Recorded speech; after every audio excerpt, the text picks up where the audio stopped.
నమస్తే, నేను డాక్టర్ కవిత, గైనకాలజిస్ట్, కీర్తన హాస్పిటల్, విశాఖపట్నం. కొంతమంది ఆడవాళ్ళు పీరియడ్స్ రావడానికి ముందుగా బ్రెస్ట్‌లో పెయిన్ అనేది కంప్లెయింట్ చేస్తూ ఉంటారు.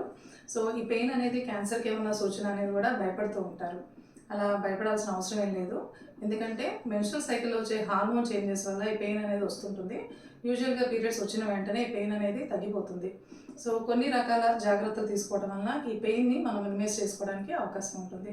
సో, యూజువల్‌గా పీరియడ్ రావడానికి 2 వారాల ముందు నుంచి కూడా ఆహారంలో సాల్ట్, షుగరు, ఫ్యాట్స్ అలాగే మరియు కెఫెన్, సో ఇవన్నీ కూడా మినిమైజ్ చేసుకోవాల్సి ఉంటుంది. తప్పనిసరిగా నట్స్ అండ్ సీడ్స్ని ఇంక్లూడ్ చేసుకోవాలి డైట్లో. అండ్ ప్రాపర్ వెల్ ఫిట్టింగ్ బ్రాని కూడా వేసుకోవాల్సి ఉంటుంది. సో వీటితో పాటు హాట్ అండ్ కోల్డ్ కంప్రెసర్స్ కూడా తీసుకోవచ్చు. సో ఈ జాగ్రత్తలు తీసుకున్నా కూడా మీకు పెయిన్ కనుక పీరియడ్ వచ్చిన తర్వాత కూడా కంటిన్యూ అవుతున్నట్లయితే మీ దగ్గరలో డాక్టర్ని కన్సల్ట్ చేయండి. Thank you.